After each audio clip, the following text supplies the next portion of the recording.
This is just the committee. So these are all 21 votes to pass, members, because all we are doing is passing out of committee. It would be majority vote of the committee, just as it always is in committee. But let me just indicate, our vote count is very important. I'm going to ask all members to please try to maintain some quiet in the chamber. Since we are in committee, we do not use the electronic monitoring. The staff has been working long and hard all day. We're going to ask for your indulgence, please, to provide some quiet so that the desk can hear each and every person when you vote. Please do not nod or make motions. We need you to give a voice vote. All right, Senator Duchesne, next item. SB 8. SB 8. This is the bill, members, related to Proposition 84 and 1E appropriations to implement some of the policy in the other bills. The motion is to pass as amended to the floor. Is there any discussion or debate on this item? Seeing none, Secretary, call the roll. Do I hit the buttons? Onnested? Alquist? Aye. Ashburn? No. Benoit? Calderon? Aye. Cedillo? Aye. Cogdill? No. Corbett? No. Correa? Aye. Cox? No. Denham? No. DeSaulnier? Duchesne? Aye. Dutton? No. Flores? Aye. Hancock? Harmon? No. Hollingsworth? No. Huff? No. Kehoe? Aye. Leno? Aye. Liu? Aye. Lowenthal? Aye. Maldonado? Negrete McLeod? Aye. Oropesa? Padilla? Aye. Pavley? Aye. Price? Aye. Romero? Aye. Aye. Runner? Smidian? Aye. Steinberg? Aye. Strickland? No. Walters? No. Wiggins? Aye. Wolk? No. Wright? Aye. Weiland? No. Yee? Yee, no. One short. Got one short. What is it? 19-14. What is the vote count? Ayes 19, noes 14. Ayes 19, noes 14. Let's put this measure on call. Senator Duchesne, next item.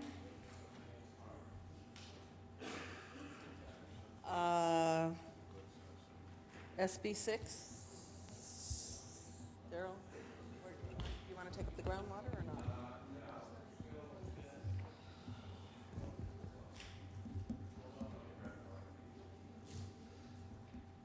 Take up conservation.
Senator Duchesne, are you ready to proceed?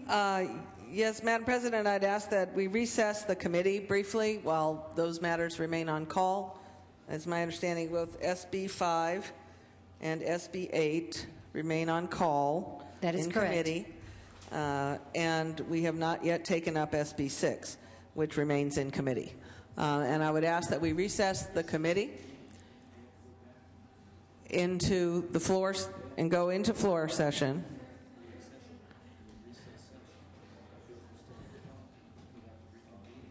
Can we do that? I mean, recess the committee. Right. Right. But I want to go to the floor, and then we'll reconvene the committee. Correct. later. Remember, this is just like a regular committee Yeah, it's just process. like committee. We We're have recessing. floor action available. We're calling committee members to come back to the floor. You will return to committee at the appropriate time. So the committee is in a temporary recess so that we can take up actions on the floor. And Senator Duchesne, let me just double check with you. I assume that you wish to take up Senate Bill 1. 7. Senate. Not 1, just 7. Only right now. Senate Bill 7. Right now, Okay. for the well, moment. I'm one- only in charge of 7. Let's put it that way.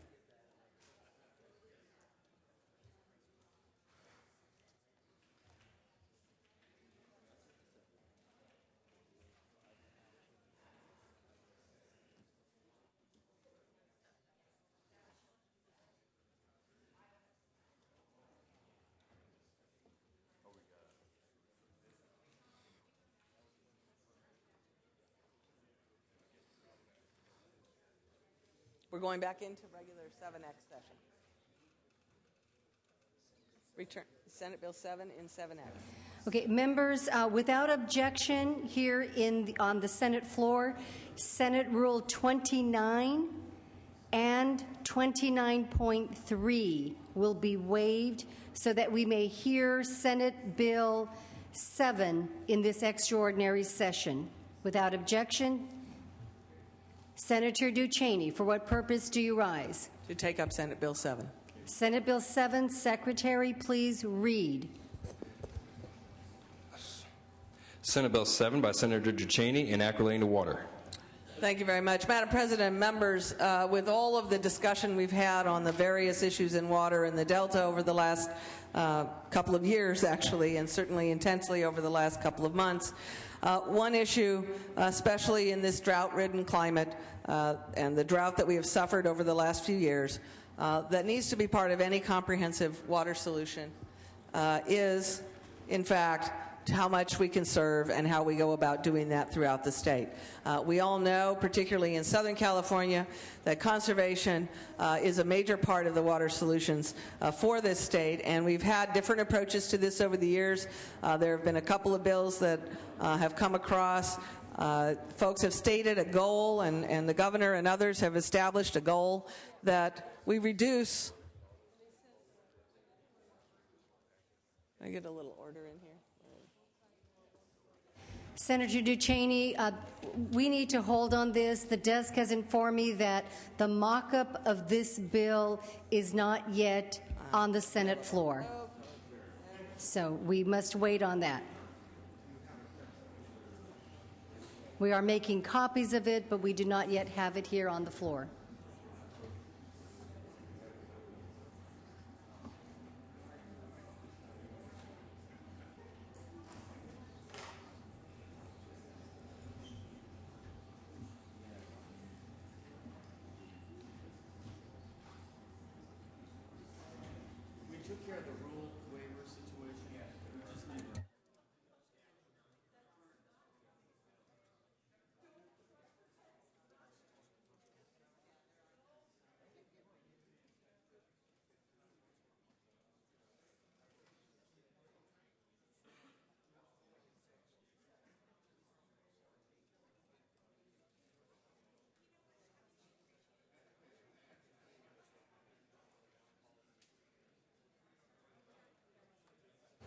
Senator Correa, do you wish to seek recognition?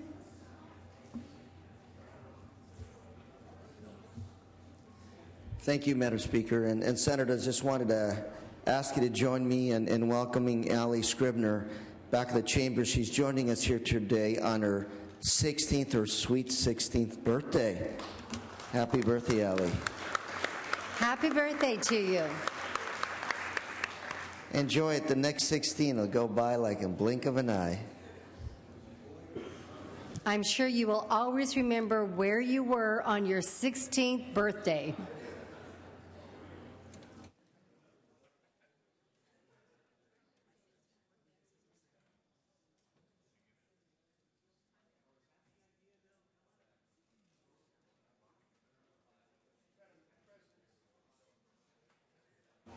Senator Cox, for what purpose do you rise? Madam President, for a parliamentary inquiry, I heard you say that some of the bills were not on the floor of the Senate. And so my question then becomes, during the committee hearing, were the bills amended as proposed? Senator Cox, actually what I indicated was that one bill, the bill that Senator Duchesne was hoping to take up, was not yet on the Senate floor. It was the one bill, and that's why we put over the measure until the bill could be received here in the Senate. And then, with respect to my question then, were any of the amendments taken up in committee then? Perhaps Senator Duchesne could answer that question. And Senator Cox, let me just indicate that all of the amendments were taken up in the committee, but let me have Senator Duchesne respond further. Well, the only bill that was heard today in the Budget Committee was the bond bill, Senator Cox. However, the other bills were amended in Natural Resources last week and then referred to Budget, and now we are passing them to the floor. Some of those have amendments proposed to be added to them while they're on the floor, is my understanding. And the desk has needed to mock up the bills. It wasn't because there were amendments to them, they needed to mock the bills up. Well, I think I understand what you said. Thank you, ma'am. Thank you.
Members, we are going to temporarily recess the session, and we are going to reconvene in the Budget Committee.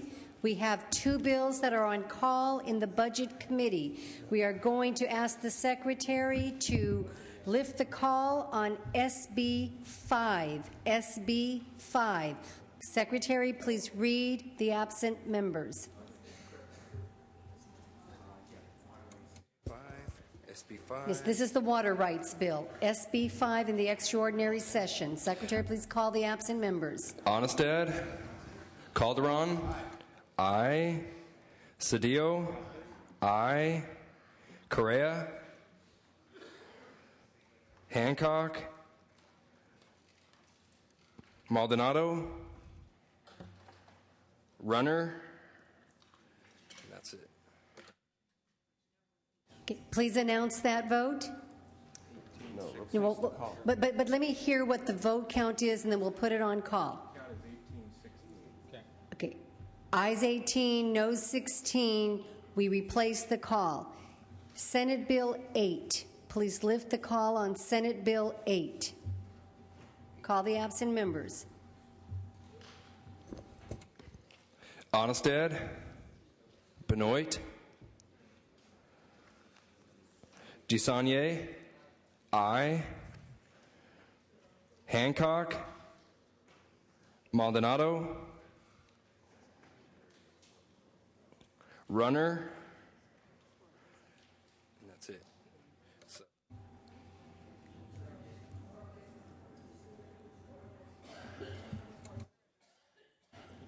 It is ayes 20, noes 14. Call the absent members one more time. Onestad, Benoit, Hancock, Maldonado, Oropesa, Runner. Ayes 20, noes 14. Ayes 20, noes 14. We will replace the call.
Members, we are going to temporarily recess the Budget Committee, and we are going to reconvene the extraordinary session.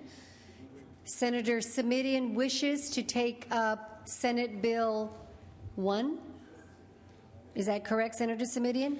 That is correct, Madam President. Senate Bill 1 in the 7th extraordinary session. Secretary, please read. Senate Bill 1 by Senators Simitian and Steinberg, an act relating to public resources and making an appropriation therefore. Yes. Thank you, Madam President. Excuse me, one moment, please. Without objection, Senate Rule 29 and 29.3 will be waived in order to take up Senate Bill 1 in this extraordinary session. There's an objection. Who objected?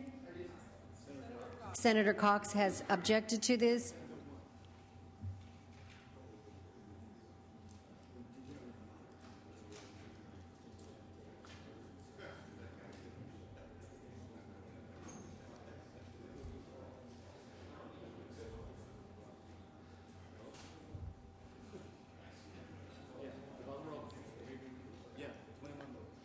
Okay, members, this is a majority vote in order to waive the rules.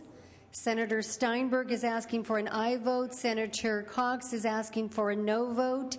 Secretary, please call the roll on the waiving of the rules. Onestad? Alquist? Aye. Ashburn? No. Benoit? Calderon? Aye. Cedillo? Aye. Cogdill? No. Corbett? Aye. Correa? Aye. Cox? No. Denham? No. DeSaulnier? Aye. Ducheney? Aye. Dutton? No. Flores? Aye. Hancock? Harmon? No. Hollingsworth? No. Huff? No. Kehoe? Aye. Leno? Aye. Liu? Aye. Lowenthal? Maldonado? Negrete McLeod? Aye. Oropesa? Padilla? Aye. Pavley?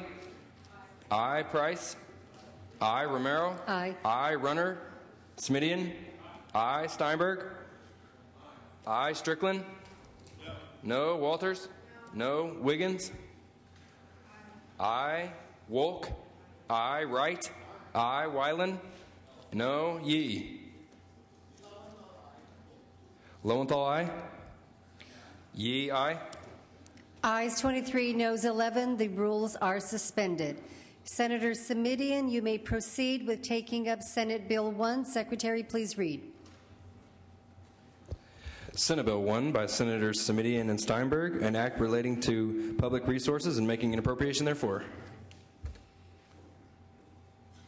Thank you, Madam President. Members, this is Senate Bill 1 in the 7th Extraordinary Session. It is widely referred to as the Delta Bill.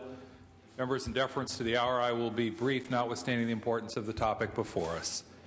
We all know, I think, by now the importance of the state's water crisis and the critical role the Sacramento-San Joaquin Delta plays in a fix to that crisis.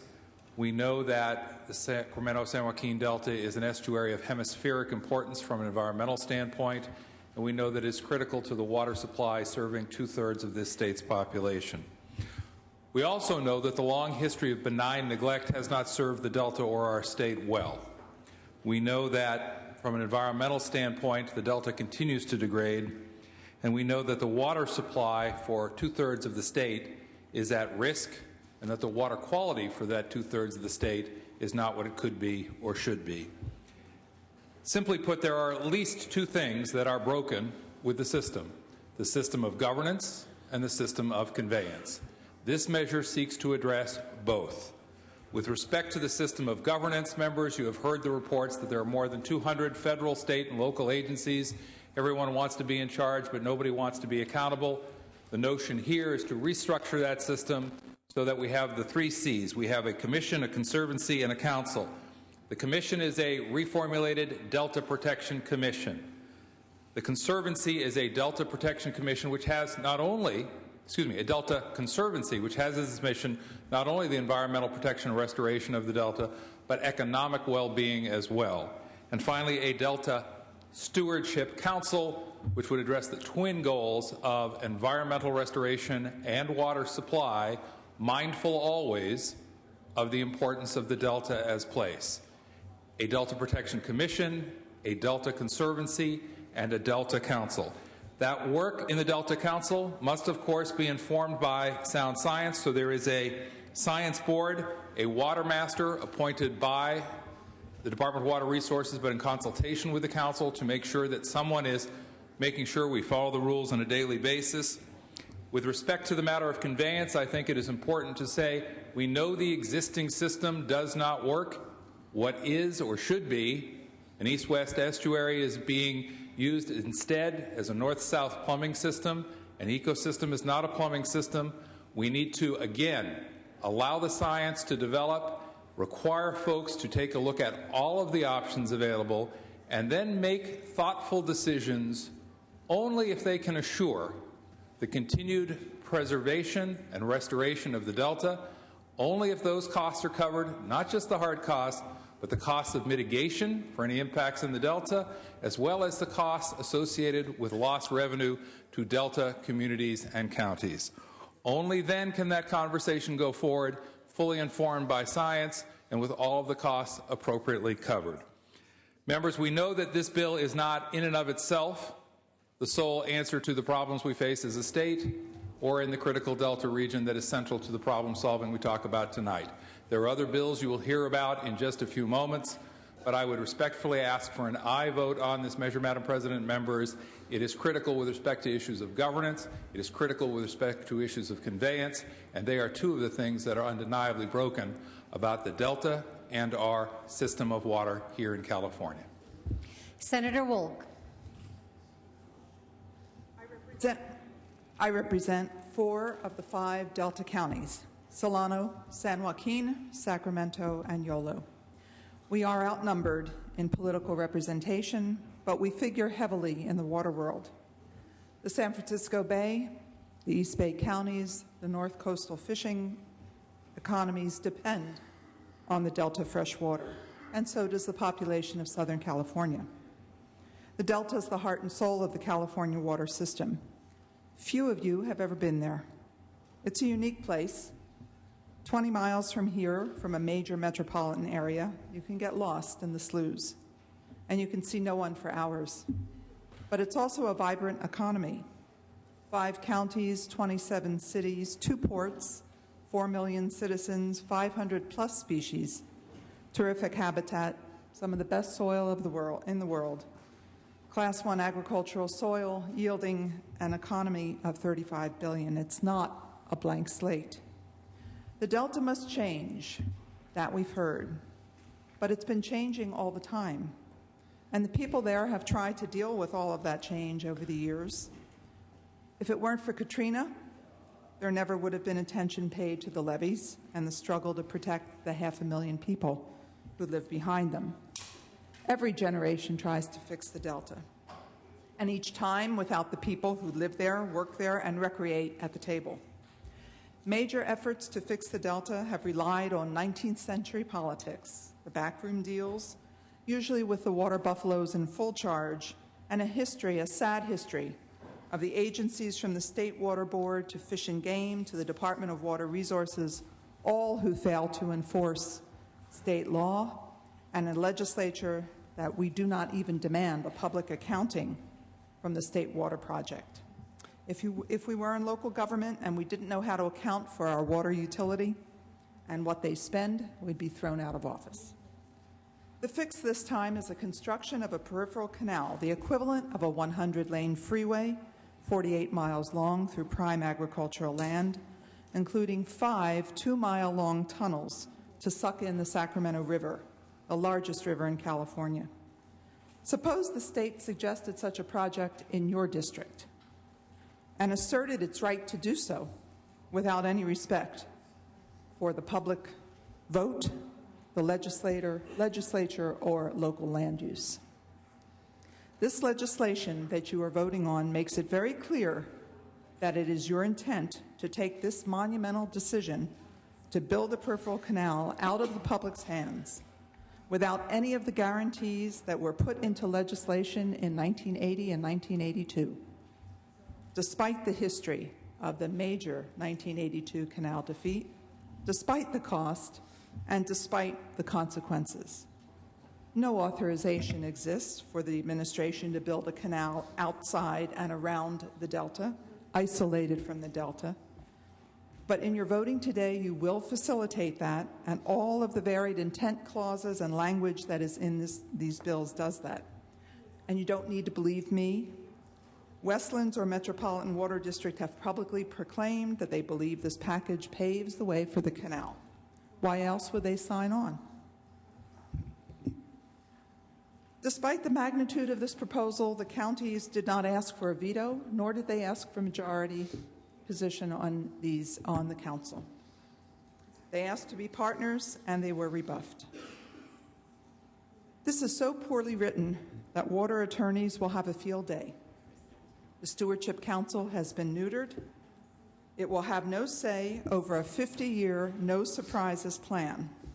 There are no water quality standards required before the canal is constructed, and the language involving water rights could jeopardize the public trust doctrine and create more confusion for watershed of origin advocates.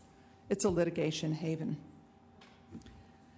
The Delta will continue to die because there is no short-term relief in this package. You believe, many of you, that there is a magic bullet here: storage, tunnels, canals. But the real solution lies in taking less water from the Delta, because there just isn't enough.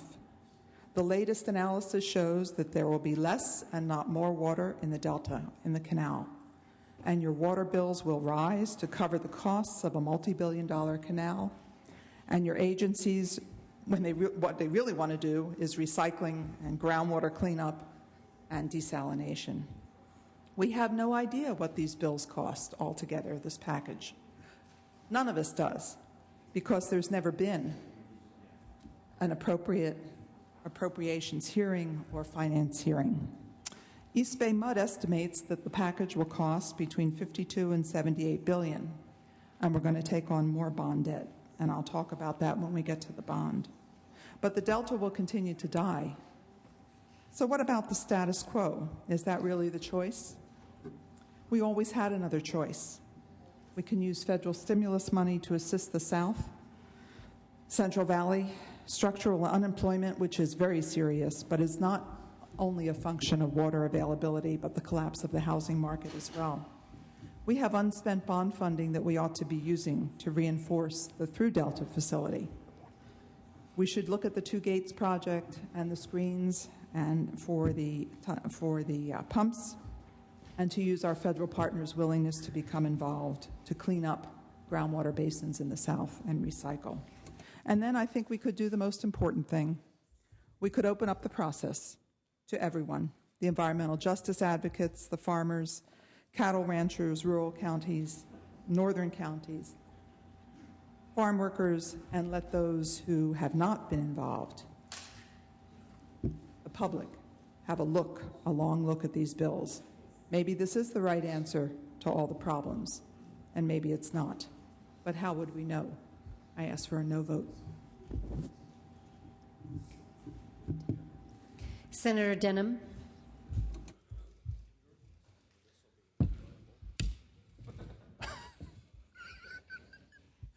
Madam Chair, or Madam President, a question to the author. Is this bill still tied to SB 5, SB 6, and SB 7 under the 7th extraordinary session? Senator Simitian. Yes. Thank you. Senator Steinberg. Thank you very much, Madam President. You know, there's been a lot of discussion here on the floor and throughout the many months about whether or not this package is doing something onerous to the communities of the Delta. And I respect Senator Wolk and have heard her point of view on that subject, but I want the opportunity to set the record straight. Because whether one wants to look at process, this has been a process. We come here tonight after 9 months of public debate, at least 10 full public hearings on each of the pieces of this package. Senator Cogdill's bond, in one form or another, has been around and debated for, what, Dave, 5 years? 3 years. And sometimes I think what happens is, well, the process has been extensive, including lengthy conference committees. These bills have been in print for a long time, but I don't want to focus as much on the process as I do on the substance, because there's a fundamental misunderstanding or misimpression by those who oppose this bill. To believe that the Delta and this issue of conveyance through or around the Delta is not going to change if we do nothing is a mistake. There's a process known as the Bay Delta Conservation Plan, BDCP, which is an administration-sponsored plan to build a conveyance around the Delta. And the administration has made it clear they believe they have the legal authority to finish that process and to finish it before Governor Schwarzenegger ends his term 14 months from now. There are those who disagree, but that disagreement, if it plays out without any of the work that we have all worked hard on over the past 9 months, would lead to a decade or more of litigation. And what benefit would that be to the Delta or the people of the Delta? We didn't make up this legislation, members. This comes from the Schwarzenegger-sponsored and legislative-approved Blue Ribbon Task Force, chaired by Phil Eisenberg, who said that if we are going to make real change in and around the Delta, we have to state and back up 2 co-equal goals. One, we have to assure the water supply reliability for 2/3 of Californians who depend on the Delta. And 2, we have to restore the broken Delta ecosystem. Now, Senator Wolk may talk about federal economic stimulus funds and money, but all I know is without this package, including the bond, not a dime that I see going to improve the ecosystem of the Delta. But you know, I represent the Delta myself. I'm from Sacramento County, and frankly, I've been the only Northern California leader among the legislative leaders, including the governor, so I have fought hard for the Delta. And I just want to state for the record what is in this package that did not exist and would not exist but for this package. Number one, this Bay Delta Conservation Plan would only have to engage in the lowest level of environmental review known as the Habitat Conservation Plan. Instead, we write into the statute that the BDCP has to use the highest level of environmental review, an NCCP, which is to engage in species recovery, or full restoration, not just recovery. Secondly, while the BDCP seeks to put forward Senator Wolk said, a large conveyance facility the size of a highway, this bill requires the BDCP to consider all kinds of alternatives, including smaller amounts of conveyance. That's not all. There's a dispute about whether or not the Bay Delta Conservation Plan and the contractors will have to compensate Delta property owners in Delta counties for lost property tax revenue as a result of a potential conveyance. This bill specifically includes a requirement for the contractors to pay an in lieu property tax for every dime of property tax land taken off the rolls. And that's not all. The bond itself contains $2.25 billion worth of assistance to the Delta, both ecosystem restoration, but also economic mitigation. And that isn't all. The fundamental question is this: if you believe that the BDCP is going to fail and you oppose conveyance, then why would you support this package?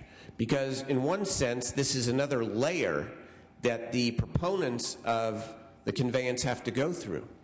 If, on the other hand, you believe the BDCP is real, the fundamental piece of this legislation for project proponents is it provides a coherent system of governance. We have over 200 agencies responsible for governing the Delta.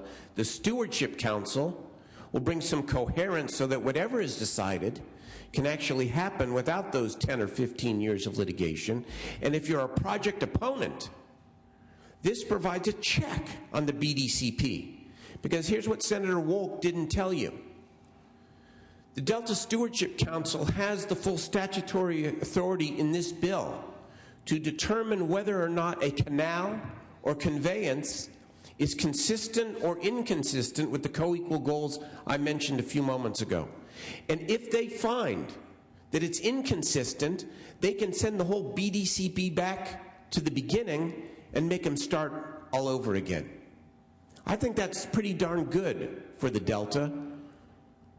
I stand behind the bill, and I thank Senator Simitian for his years of leadership in forging this policy. I urge an aye vote. Senator Simitian, you may close. Thank you, Madam President and members. Let me speak first to the issue of conveyance without repeating any of the things that Senator Steinberg said. Members, the subject is raised 4 times in the 60 pages of the bill. You may want to take a look at page 35, where there is a clear indication that it's the policy of the state of California, if this measure is adopted, to improve conveyance.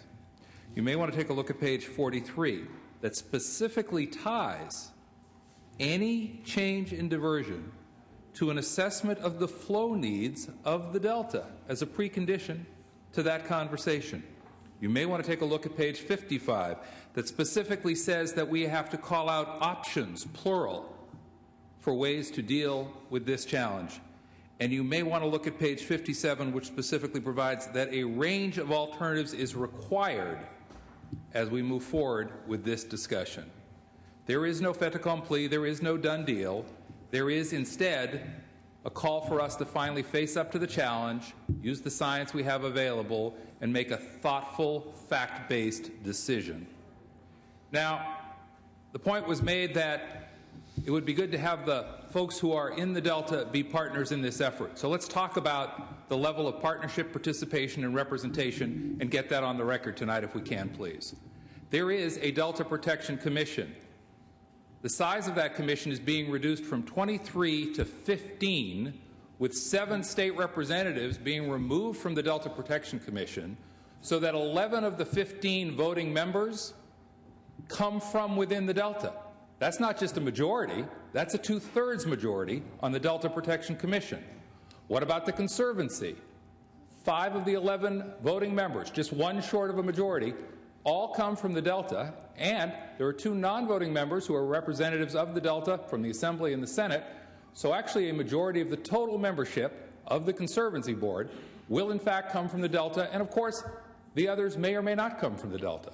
So 1 shy of a voting majority, and actually a majority of the full Conservancy Board. And then what about the Delta Council, the Stewardship Council?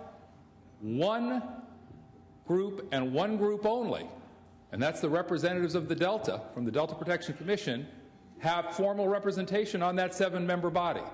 No other group in the state of California, not an interest group, not a geographic representative, has representation on that body except for the Delta, which is as it should be in my judgment.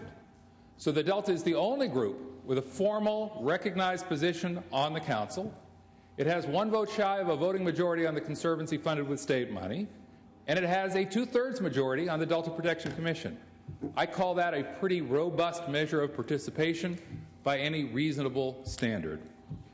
Finally, with respect to recycling, groundwater cleanup, desalination, here's an area where perhaps we can find some common ground.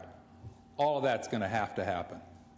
But given the growth of this state and changing climate patterns and what that means to the availability of water in this state, it isn't an either-or. It's a case of having to do it all if we're going to be successful. I do not want to suggest that there aren't many more questions to be asked and answered before we get to the final answer on this set of challenging problems. But I do want to make this observation, Madam President, and I'll close with this. There is one overarching question before us this evening. Are we prepared to put aside our regional differences and act as one California?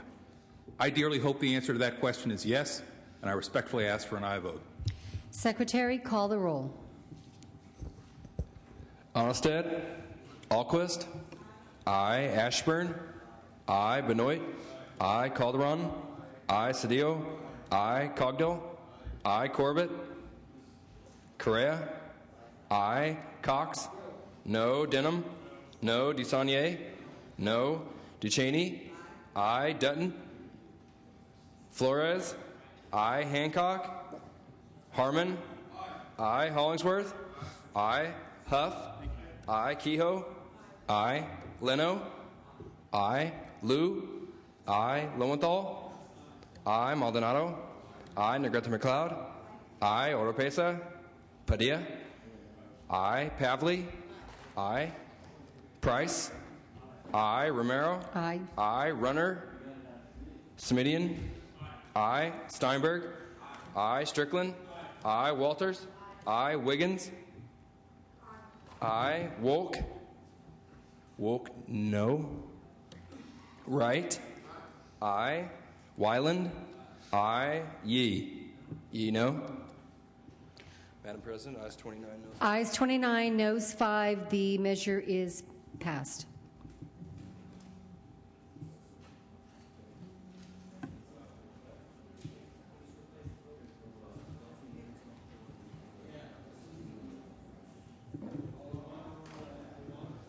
Senator Steinberg. Immediate transmittal to the Assembly, please. Desk immediate transmittal to the Assembly.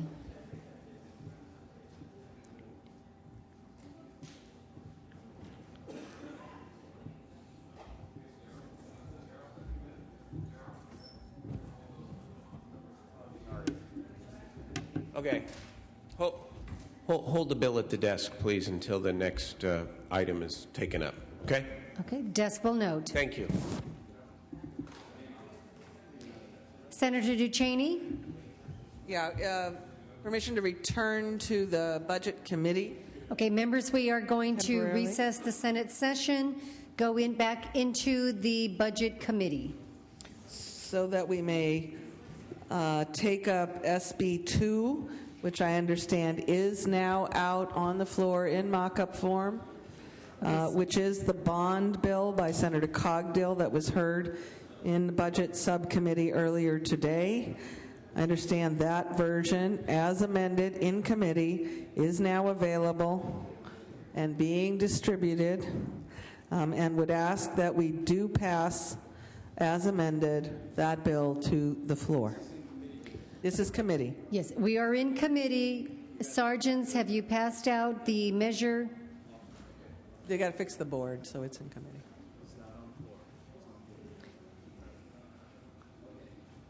So in the Budget Committee, in 7X, SB 2, Senator Cogdill's water bond measure. Ask that it do pass as amended from committee. Is there any discussion or debate on Senate Bill 2? Any discussion or debate in committee? Senator Cox. Madam President, I would just have one question. I note in the bond there's $10 million for the Sacramento Unified High School greening program, and I'm just wondering what nonprofit organization this money will go to. Senator Duchesne, that would be a question, or Senator Cogdill? I think it's awarded, as I understand it, to the school district for projects that would be related to water conservation and the green building type projects that are many school districts are engaging in at the moment. I think it's to the school district, so I don't know that there's a nonprofit. It would be the school district. Senator Cogdill, do you wish to address this question? I think Senator Duchesne is correct about that, but I can get some clarification on it. You want to hold it over for a minute? I don't know that Senator Cox is asking to put it over. He just wanted a response. Just looking for some sort of explanation as to what this pork was all about, Madam Chair. Okay, any other discussion or debate? Any other questions? Secretary, call the roll. Onnested. Alquist. Aye. Ashburn. Aye. Benoit. Aye. Calderon. Aye. Cedillo. Aye. Cogdill. Aye. Corbett. No. Correa. Cox. No. Denham. DeSaulnier. No. Duchesne. Aye. Dutton. Aye. Flores. Aye. Hancock. Harmon. Aye. Hollingsworth. Aye. Huff. Aye. Kehoe. Aye. Leno. No. Liu. Aye. Lowenthal? Aye. Maldonado? Aye. Negrete McLeod? Aye. Oropesa? Padilla? Aye. Pavley? Aye. Price? Aye. Romero? Aye. Aye. Runner? Smidian? Aye. Steinberg? Aye. Strickland? Aye. Walters? Aye. Wiggins? Aye. Wolk? No. Wright? Aye. Wyland? Aye. Yee? Yee, no. Denham, no. Correa, aye. 10. Ayes 29, noes 7. The bill is passed.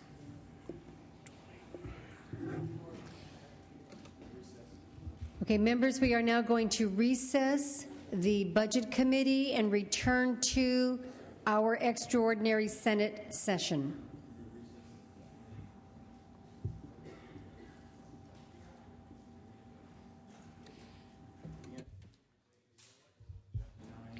Do we have the bill here? Okay, members, in order to take up Senate Bill 2 on the floor, we need to waive Senate Rule 29.3. 29.3 along with Senate Rule 29. Is there any objection? There is an objection. This is a majority vote bill in order to waive the rules so that Senate Bill 2 may be heard on the Senate floor this evening. Secretary, call the roll. Senator Duchesne is asking for an aye vote. Senator Cox is asking for a no vote. Secretary, please call the roll. Onnested? Alquist? Aye. Ashburn? No. Benoit? Calderon? Aye. Cedillo? Aye. Cogdill? Aye. Corbett? Correa? Aye. Cox? No. Denham? No. DeSaulnier? No. Duchesne? Aye. Dutton? Flores? Aye. Hancock? Harmon? Hollingsworth? Huff? Kehoe? Aye. Leno? Aye. Liu? Aye. Lowenthal? Aye. Maldonado? Negrete McLeod? Aye. Oropesa? Padilla? Aye. Pavley? Aye. Price? Aye. Romero? Aye. Aye. Runner? Smidian? Aye. Steinberg? Strickland? Walters? Wiggins? Aye. Wolk? Aye. Steinberg, aye. Wright? Aye. Wyland? Aye. Yee? Yee, aye. Ayes 23, noes 4. The Senate rules are suspended. Senate Bill 2 is eligible to be taken up. Secretary, please read.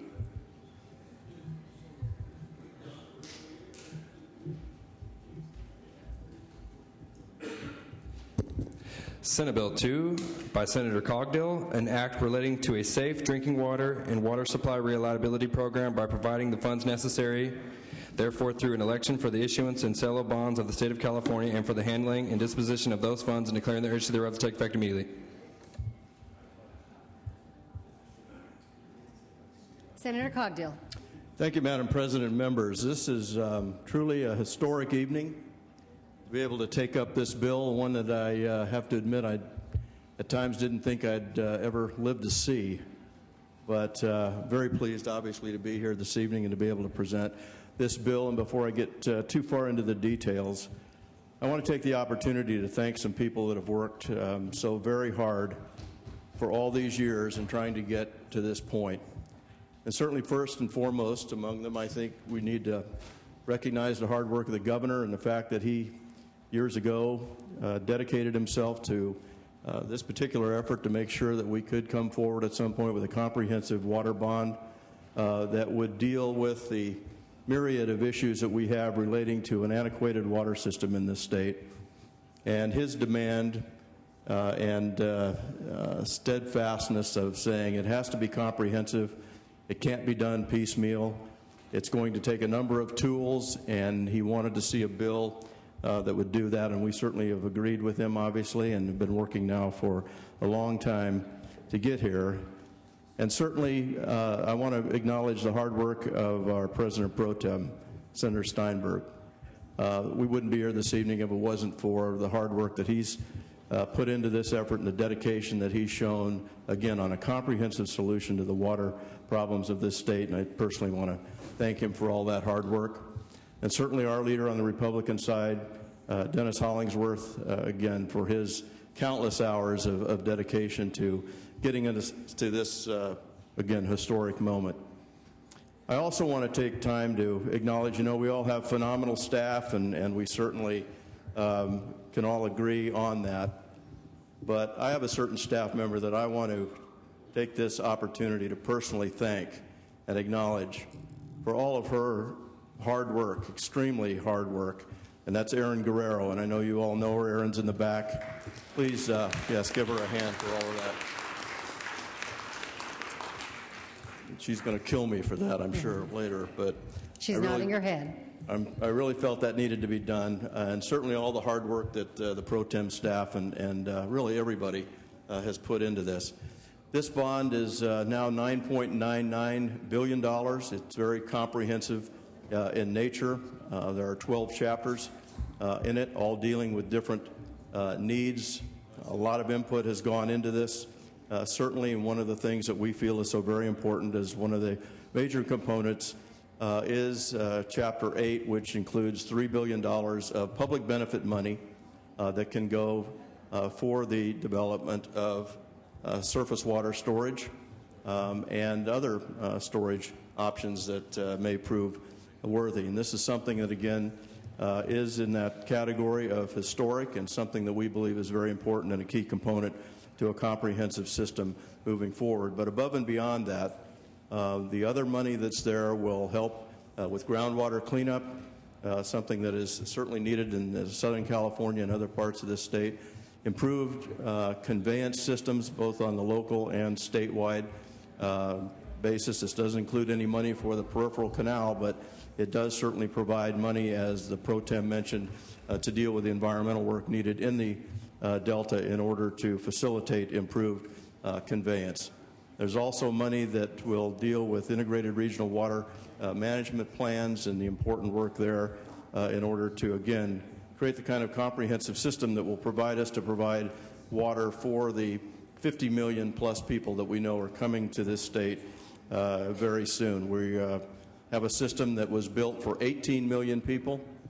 There are now 38 million of us, and as a result of some pretty extraordinary technology and conservation efforts throughout the state, we've been able to get by, but we all know that we're really living on borrowed time, and it's important that we move forward now in this very comprehensive water bond package, and I would ask for your aye vote. Senator Wool. I think that there are several reasons to oppose this bond. First, its cost to our state. The debt service is going to be between $600 and $700 million annually to the general fund.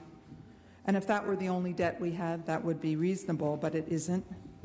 In fact, the debt service we currently pay, which is close to $6 million a year, will almost double to over $10 million in less than 7 years.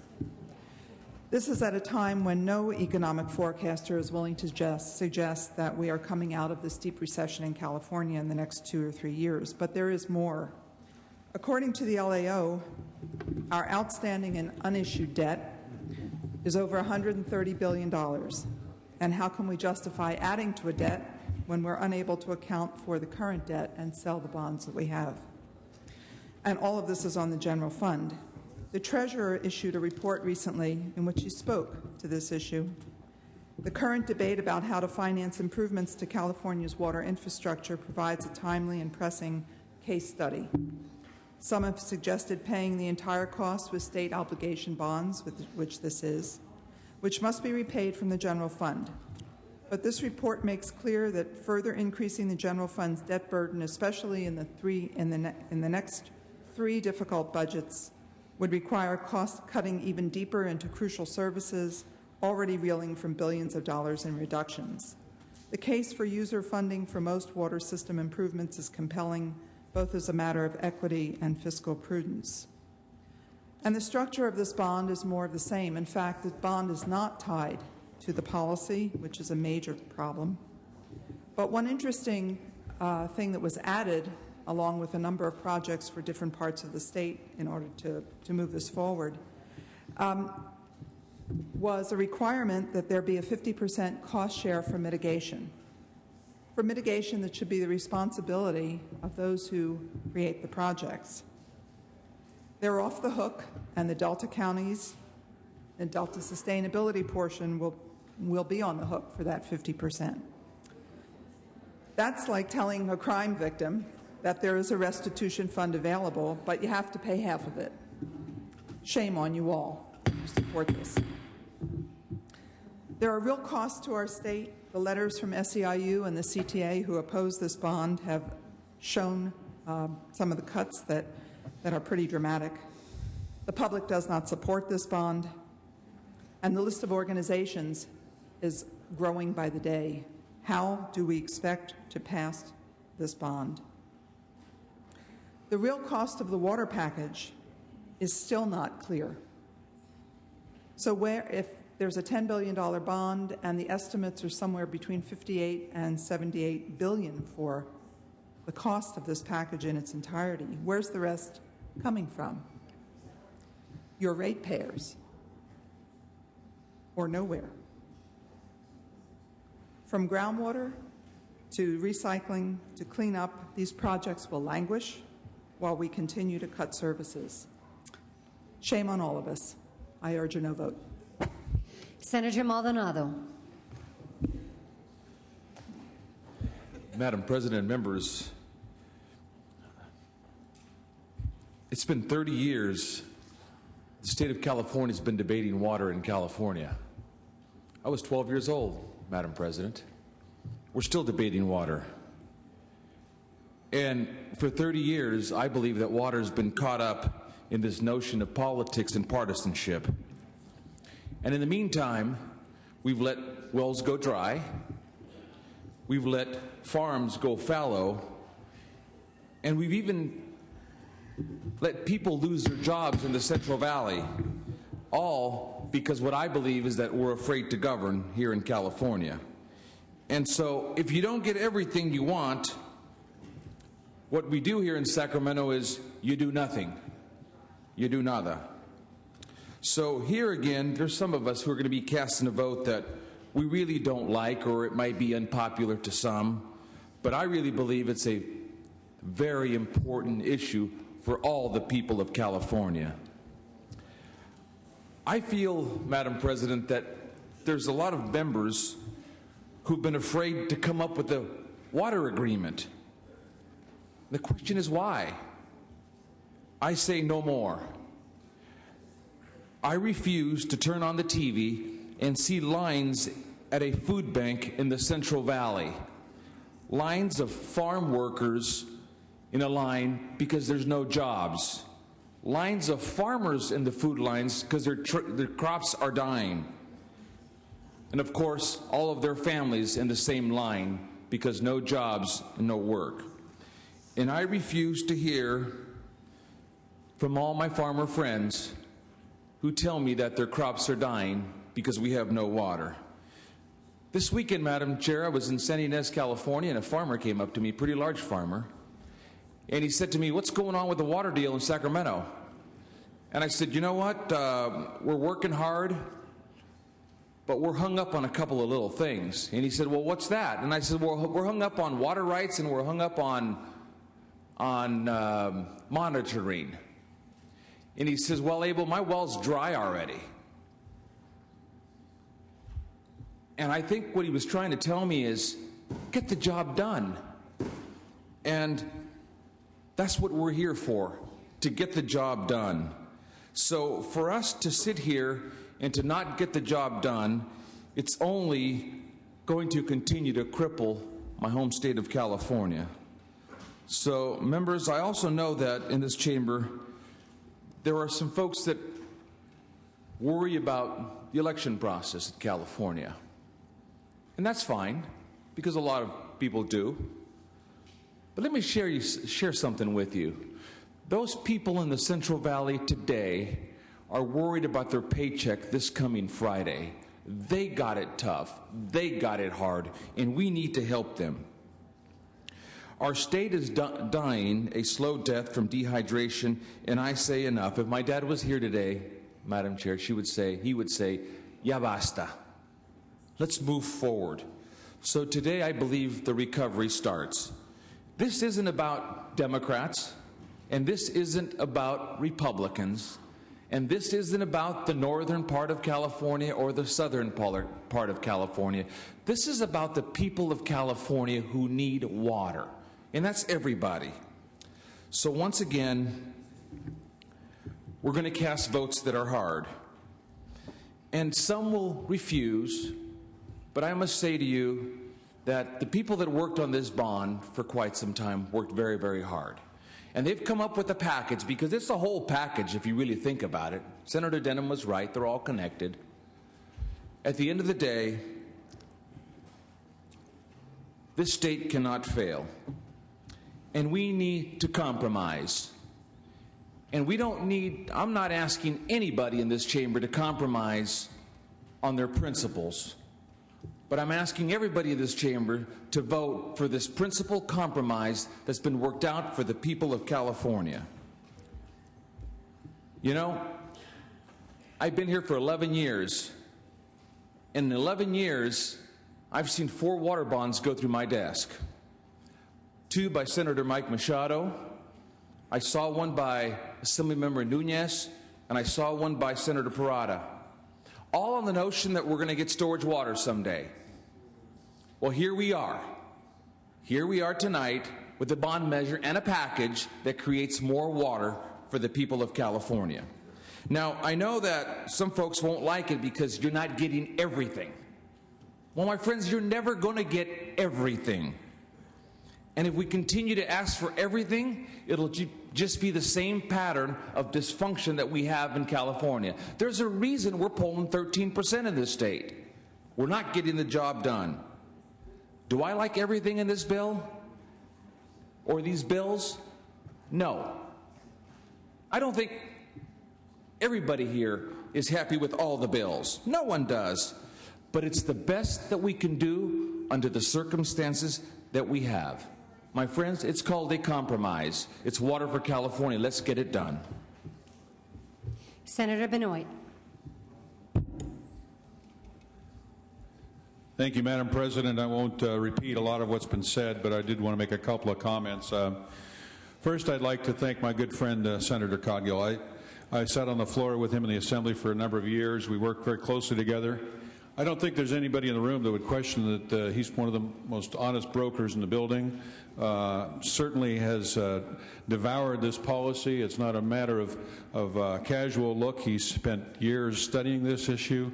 He does it from a perspective of what's good for all Californians, and I think he deserves a great deal of credit for taking all of those steps and working very, very hard. And I want to get this passed so I can quit listening to him talk about it. I'd also like to say that Mr. Steinberg has taken a very, very difficult position.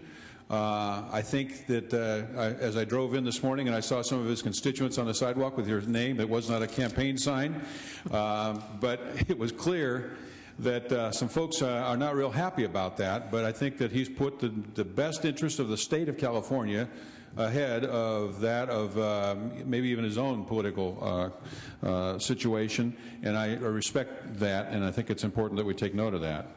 I don't like the additional bond indebtedness. I don't like another $9.9 billion of bond indebtedness in the state of California. I would look at where we already owe money and say some of that probably should have been avoided. That adding more is not a good thing. But I don't know that there's a more basic service that the government of California can do for the people of California than to provide safe, reliable, and adequate water supplies. If we're going to bond for anything, the infrastructure necessary to provide safe, reliable water is the sort of thing that this state should be bonding for. And I think that the economic cost of doing that is great, but the economic cost of doing nothing right now and the potential future economic costs of inadequate water supplies in this state, and certainly we know we're verging on that today, are huge. I would remind the body that a couple of years ago, before the housing market collapsed because of the loans, it was on the verge of being shut down for lack of water in many communities in California. Certainly the loans and that shutdown of the housing market has changed our focus, but it has not eliminated the water crises. Doing nothing is ignoring the potential that we would be shutting down California in many, many respects if we don't do anything. You know, whether we face a drought, whether we face a levee break, whether we face any number of reasons why our water supply could get even worse than it is today, global warming, for those of us who question that, there are just so many potential ways that it's going to get worse and not better if we take no action at all, that we can't ignore the economic long-term cost of that. Think of a state of California 10 years from now if we don't do this tonight, where we've made no steps to improve how we transport water, how we save water in California. And I think that the cost becomes very, very reasonable. For all of these reasons, I think it's worthy of support, and I sincerely hope that we can move forward and guarantee a California with safe, adequate, and reliable water in the future. I urge an aye vote. Senator Cogdill, you may close.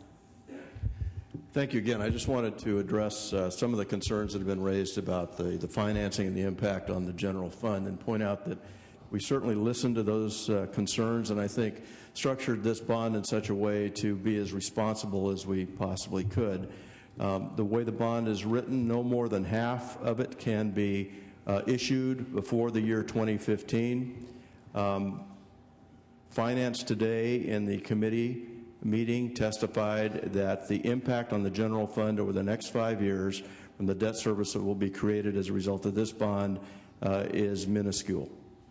So again, I think we have been very responsible in how we've structured this and taken into consideration when the improvements would actually need the money relating to the work that has to be done before a lot of these projects will be ready to be built, and we've structured it in such a way that we've been, I think, very responsible as it relates to its impact on the general fund. I think we all believe, hope, and pray that within 5 years this economy will turn around and our general fund will be in a lot better position than it is today. And those decisions will be there for future legislatures to make as it relates to overall bonded indebtedness. So the important thing, obviously, is to get this very important issue in the queue, and all we're doing here is taking it before the people to ask their direction. And I'm confident that at the end of the day they will support it. I think it's a strong plan that, again, provides our needs as we move into the future, and we'll be able to make that argument. I ask for an aye vote. Secretary, call the roll. Onnested. Alquist. Aye. Ashburn. Aye. Benoit. Aye. Calderon. Aye. Cedillo. Cogdill. Aye. Corbett. No. Correa. Cox. No. Denham. No. DeSaulnier. No. Ducheney. Aye. Dutton. Aye. Flores. Aye. Hancock. Harmon. Aye. Hollingsworth. Aye. Huff. Aye. Kehoe. Aye. Leno. No. Liu. Aye. Lowenthal. Aye. Maldonado. Aye. Negrete McLeod. Aye. Oropesa. Padilla. Aye. Pavley. Aye. Price. Aye. Romero. Aye. Aye. Runner. Smidian. Aye. Steinberg. Aye. Strickland. Aye. Walters. Aye. Wiggins. No. Wolk. No. Wright. Aye. Wyland. Aye. Yee. Yee, no. Cedillo, aye. Correa, aye. Madam President, ayes 28, noes 8. Ayes 28, noes 8 on the urgency. Ayes 28, noes 8 on the measure. The bill is passed.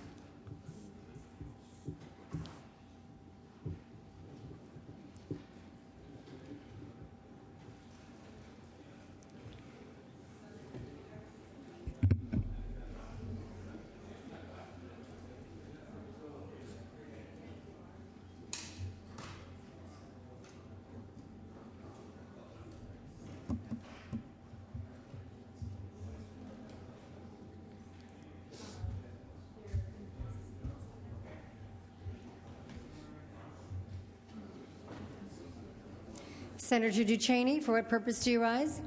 I believe, Madam President, that SB 7, with its amendments, is prepared to be handed out. And I would be prepared to take that up if that is true. We need to adopt, there are floor amendments at the desk. Okay, members, there are Senator Cogdill. Thank you. Just quickly, I wanted to ask for immediate transmittal on SB2. Desk, please note immediate transmittal on SB2. Senator Steinberg.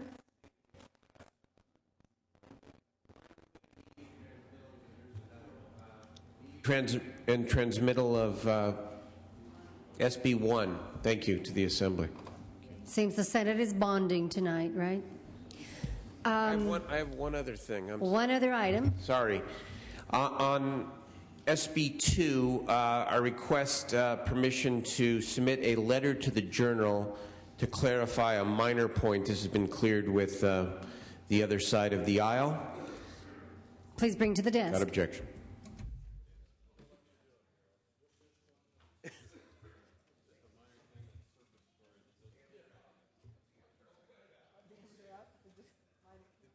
Out.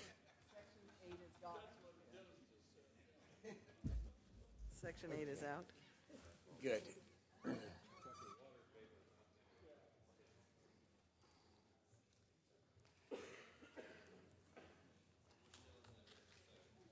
Yes, we're still in extraordinary session.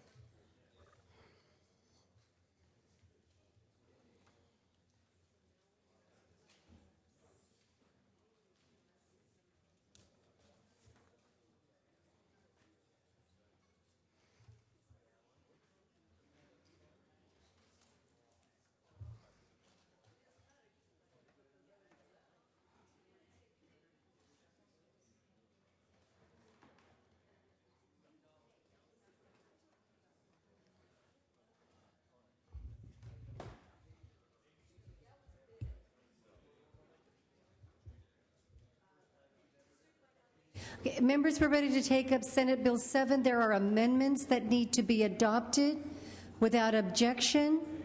Those amendments will be deemed adopted. Secretary.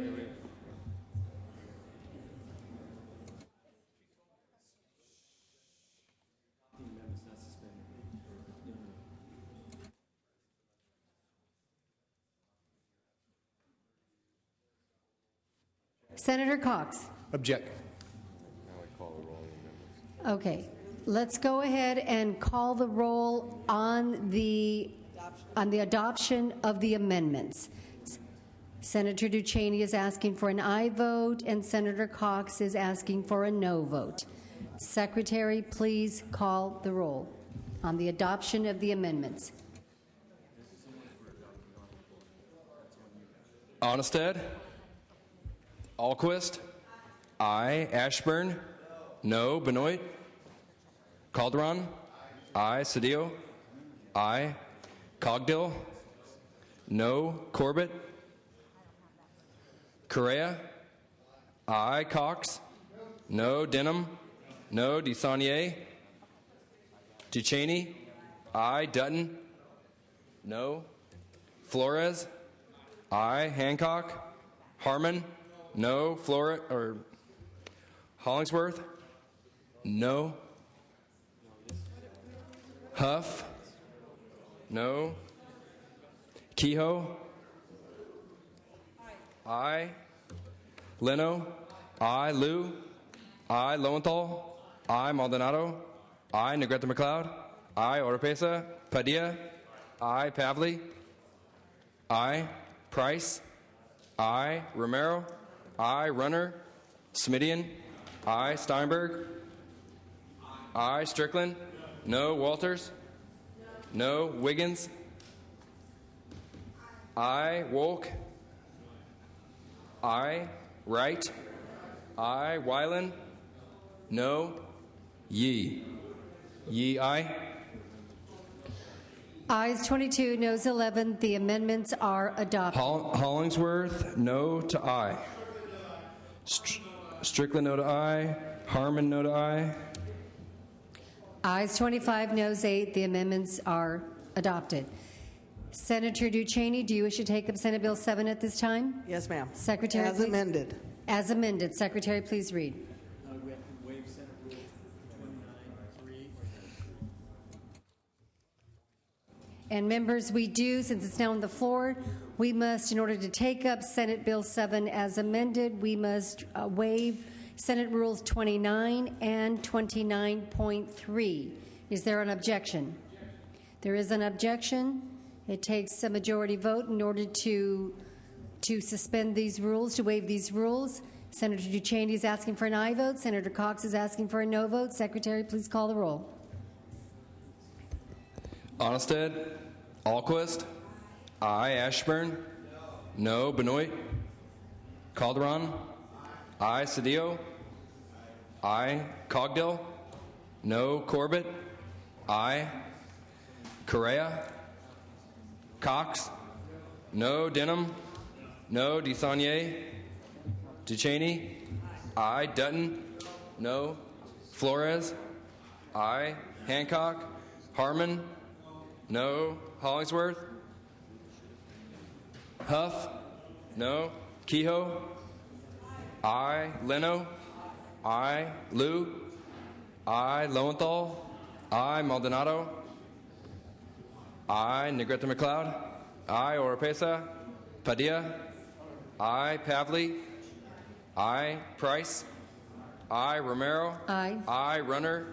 Smidian. Aye. Steinberg. Aye. Strickland.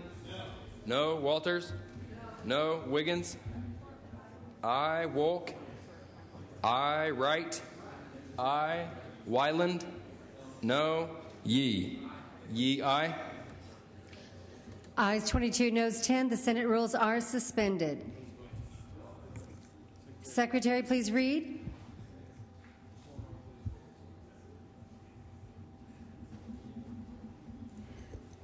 Senate Bill 7 by Senator Duchesne, an act relating to water. Actually, I think the author of the bill is Senator Steinberg, but I'm happy to present it on his behalf. Members, one more piece, as we've talked about both ways to restore the ecosystem of the Delta, to ensure water supply reliability into the future, and to face the drought conditions and other issues that we've talked about in the previous bills. One essential piece always for California, as for most of the western region of the United States, is conservation.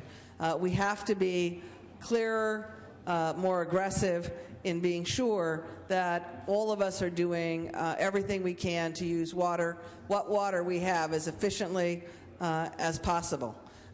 We have made a lot of strides, members, over the last several years, certainly in Southern California, in Los Angeles and San Diego and San Francisco. Many of the cities have done a lot of work to get our individual residents to conserve. We are doing more zero-scape landscaping. We are doing a lot of things over the last several years to try to limit our growing water needs. However, there is always more that can be done. In the light of the drought over the last couple of years, I think it's very clear that we need to set what this bill tries to do. And the bill, member, merges some work that was done. Myself, Senator Dutton, Senator Hollingsworth had legislation that this House voted on earlier this year, SB 261, that was in the regular session. And there was another bill from the Assembly that had a different approach. This bill, now what's before us from the work Senator Hollingsworth, Senator Steinberg, and others have done over the last couple of months, has tried to merge those two concepts. So what we have is the firm target that was originally in the Feuer bill, that was in the Laird bills from last year that did not get out of the Senate, of establishing a goal and a target for this state that we will reduce our water consumption, particularly in urban per capita use, by 20% by 2020. And what the bill then does is provide some flexible ways and a variety of ways for local agencies and the state as a whole to try to meet that target, and that is the work that really came more out of 261.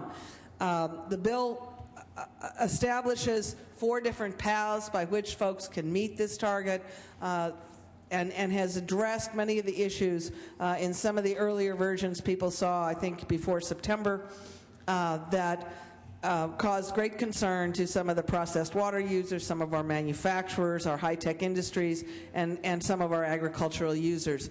In the agricultural arena, what this says is, look, it's got to be efficiency, it's got to be best practices, but it's not easy to set a per capita kind of amount when you're talking about agricultural water use and you're trying to sustain an agricultural economy. So what this bill says is we need to adopt best management practices. Agricultural agencies need to set goals and have conservation plans. They need to enact ways to do things more efficiently and have those management plans in place. There are some exceptions for districts that are small and certain agricultural areas that are very small. If the funding isn't there for them to be able to actually do the efficiencies that are required, obviously there could be delays. But there is goals, there is a management a plan adoption, and there is a lot of work that we know a lot of our agricultural producers have already been doing to do drip irrigation and a lot of the other things that are necessary for farm efficiency, and frankly, members, partly because the cost of water is getting so high for agriculture they can't do it any other way. On the business side, I would point out to members, because you may have heard in the past in previous iterations of this bill that there was objections from biotech, and some of our research and development and high-tech industries were concerned. Those issues have been addressed. They have been addressed in this bill through the processed water definitions. I have in my possession a letter, at least from San Diego Biocom, supporting the bill in its current form. Because we haven't dealt with those issues, we have given some opportunities, a path for some urban water agencies. Earlier versions, people were concerned that that smaller agencies might get hit for bigger conservation targets. All of those issues have been addressed by the flexibilities provided. Everybody has to meet this goal, members. We all need to be part of the solution. This is the bill that says everybody, all of California, has to be part of the solution, and part of that is making sure we are using our water as efficiently and conservatively as possible. This is an important piece of making the rest of it, the bond, the delta protection, and all of that work. I would respectfully ask for your aye vote. Senator Cox. Madam President and members, let me just begin by see that Senator Steinberg is here now. I wanted to be certain that he knew that we have received a letter from the city of Sacramento that are objecting to many of the bills that were discussed tonight, and I want to just call this to your attention. Members, there are some regions that are being asked to save conserve 20%. There are some regions that are being asked to conserve 5%. The interesting thing about all of this, however, is that when you begin to look at all these situations, you find out that counties and the watersheds of origin assurances, what they're looking for is that their priority to water resources will be protected.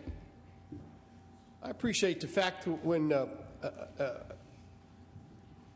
Senator Ducheney says that everybody has to participate. We want to look after, our water. Well, let me just tell you, we're not talking about your water. We're talking about our water. It's a situation, this water comes from the north. And so these counties and these watersheds, they're concerned, and we have not been able to give them the assurances that their priority to water resources will be protected. It's a pretty simple process. We aren't going to take their water. We aren't going to take away their water rights.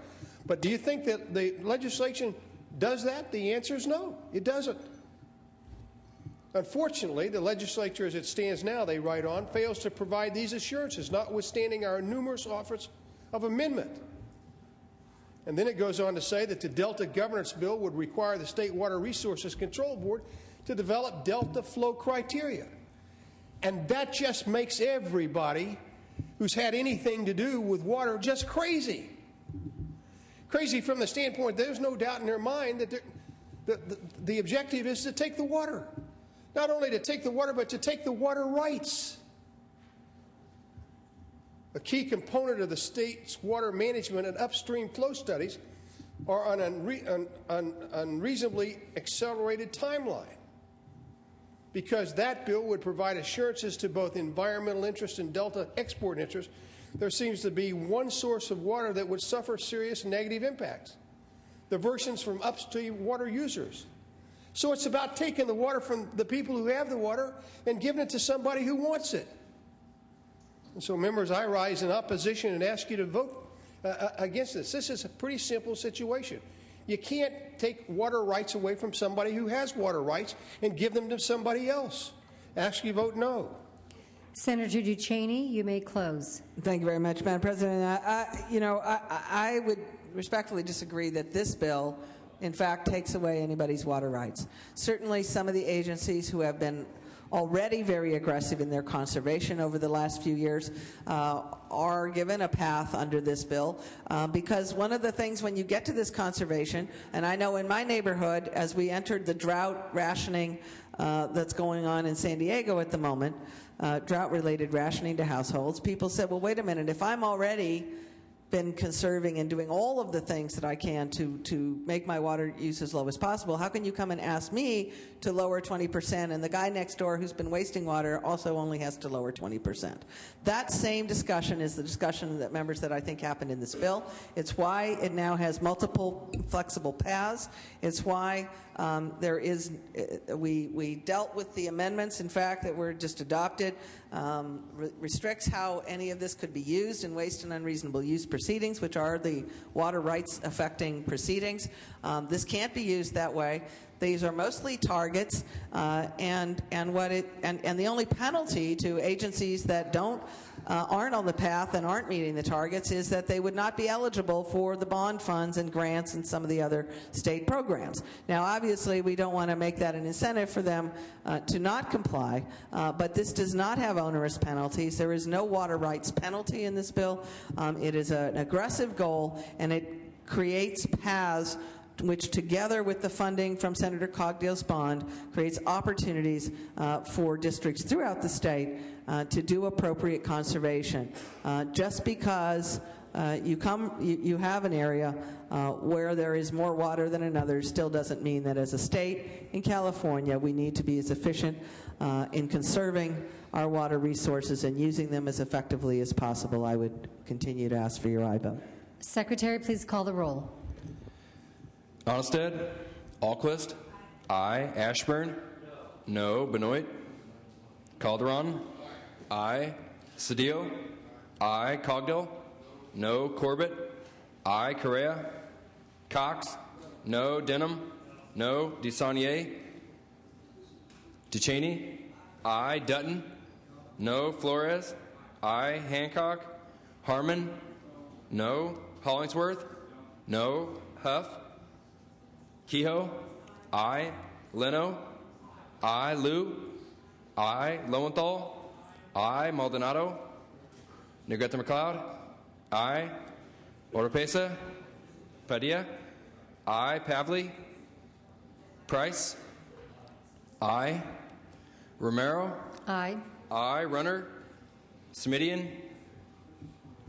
Steinberg? Aye. Strickland? No. Walters? No. Wiggins? Aye. Wolk? No. Wright? Aye. Wyland? No. Yee? Yee, no. Smidian? Aye. Huff, no. Call the absent members. Onnested, Benoit, Correa, DeSaulnier, aye. Hancock, Maldonado, Oropesa, Pavley, aye. Runner, Maldonado, aye. Madam President. Ayes 21, noes 13. The bill is passed.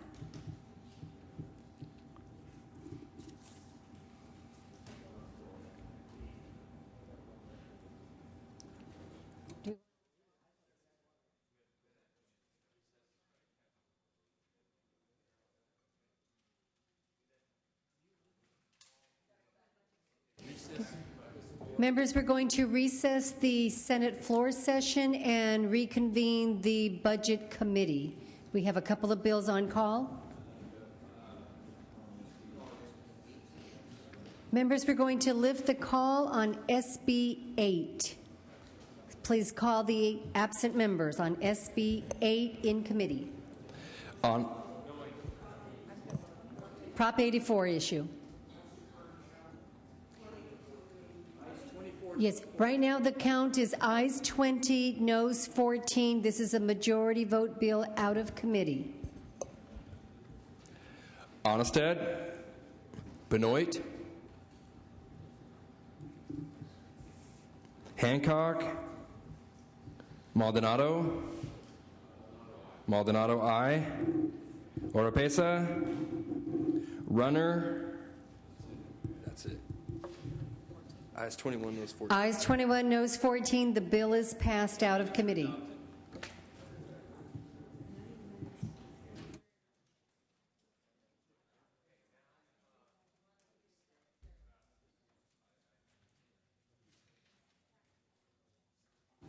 Senator Steinberg, was that the only bill you wanted us to take up on call, or are we ready to come Yes, back? for now in the budget session. I'd like to go back now to the floor session, if we may. We have 2 more items for the floor session, 1 more item on the budget side.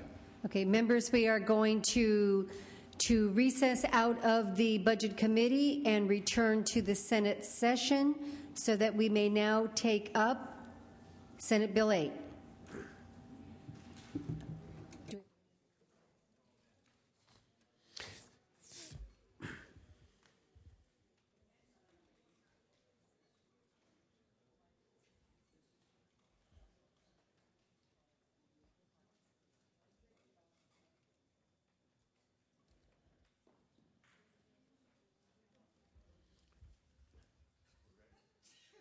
Members, without objection, Senate Rules 29 and 29.3 will be waived in order for us to hear Senate Bill 8 on the floor. Is there an objection to this? There is an objection. We will go ahead and vote on this. It is a majority vote bill. In order to waive these rules, Senator Steinberg is asking for an aye vote. Senator Cox is asking for a no vote. Secretary, please read. This is to waive the Senate rules. Onnested, Alquist, aye. Ashburn, no. Benoit, Calderon, aye. Cedillo, aye. Cogdill, no. Corbett, Correa, aye. Cox, no. Denham, no. DeSaulnier, aye. Duchesne, aye. Dutton, no. Flores, aye. Hancock, Harmon, no. Hollingsworth, no. Huff, no. Kehoe, aye. Leno, aye. Liu, aye. Lowenthal, aye. Maldonado, Negrete McLeod, aye. Oropesa, Padilla, aye. Pavley, aye. Price, aye. Romero, aye. Aye. Runner, Smidian, aye. Steinberg, aye. Strickland, no. Walters, no. Wiggins, aye. Wolk, aye. Wright, Wyland, no. Yee, aye. Corbett, aye. Ayes 22, noes 11. The Senate rules are suspended. Secretary, please read.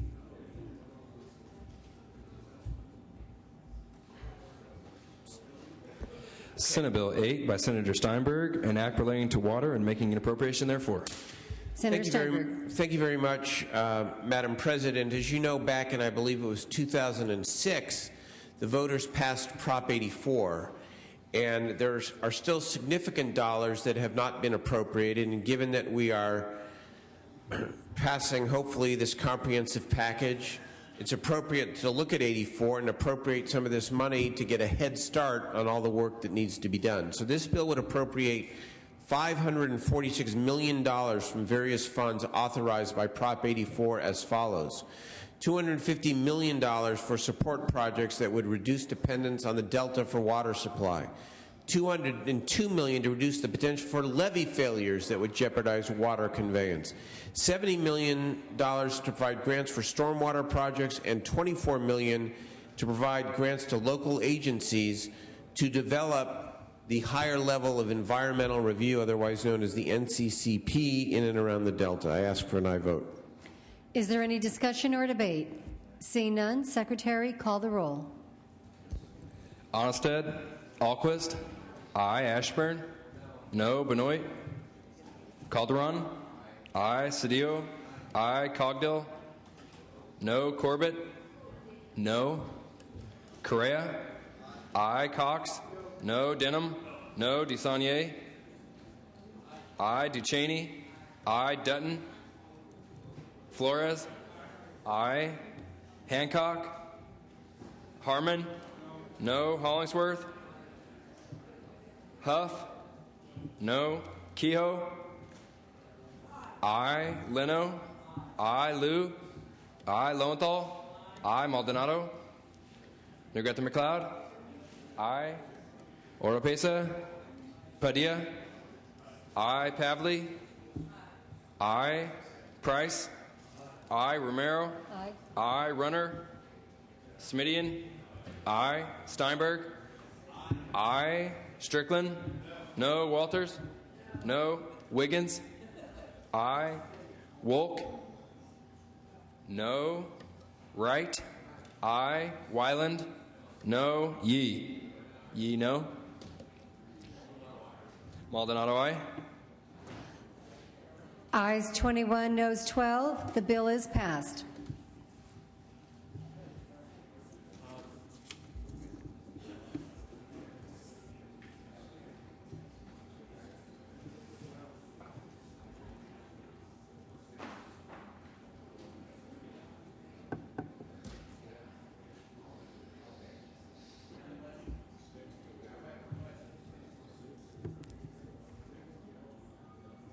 Yes, it did. 21. Is there a request to go back to the Budget Committee? Yes, please. Members, we're going to recess the Senate session, return to the Budget Committee. Senator Steinberg, which item? Item SB Special Session 7-6, number 6. Members, this is the groundwater monitoring bill. I can explain it in more detail after it gets out of the Budget Committee and gets to the floor, but I'd urge an aye vote on this measure out of the Budget Committee. Thank you. And that is with amendments. With amendments. Is there any discussion or debate? Is there any objection to the adoption of the amendments? There is an objection.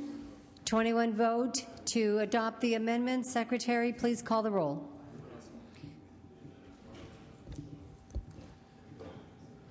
Onnested, Alquist, aye. Ashburn, no. Benoit, Calderon, aye. Cedillo, aye. Cogdill, aye. Corbett, Correa, aye. Cox, no. Denham, DeSaulnier, Duchesne, aye. Dutton, no. Flores, aye. Hancock, Harmon, aye. Hollingsworth, aye. Huff, Aye. Kehoe? Aye. Leno? Aye. Liu? Aye. Lowenthal? Aye. Maldonado? Aye. Negrete McLeod? Aye. Oropesa? Padilla? Aye. Pavley? Aye. Price? Aye. Romero? Aye. Aye. Runner? Semidian? Aye. Steinberg? Aye. Strickland? Aye. Walters? Aye. Wiggins? Aye. Wolk? No. Wright? Aye. Wyland? Aye. Yee? Yee, aye. Benoit, aye. Denham, aye. Ashburn, no to aye. Ayes 30, noes 3. Those amendments are adopted.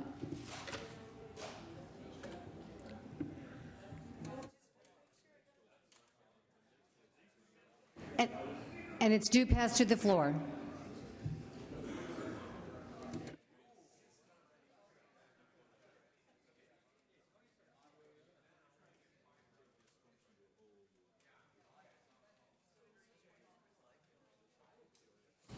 Madam President, we are still in Budget Committee. I would like to lift the call on SB 5. This is the illegal water diversion bill. The vote, as I understand it, is 18 to 16. Secretary, please call the members. Onnested, Correa, Hancock, Maldonado, Oropesa, Runner. Replace the call. Thank you. That call is replaced, 1816. Members, we have one bill on the Senate floor left to take up. We are waiting for the amendments to come back. It'll be a few minutes. We'll take up that bill, then we'll lift the call one more time on SB 5, and we will call it a night. Senator Steinberg, any estimate as far as how long before that bill is ready to be taken up on the Senate floor?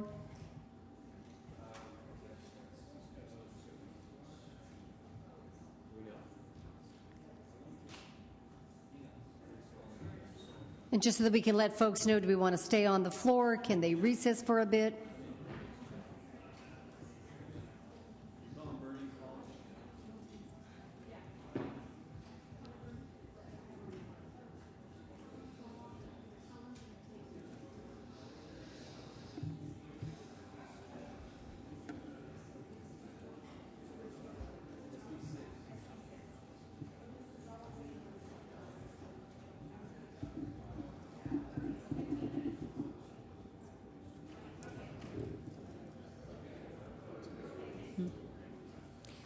Okay.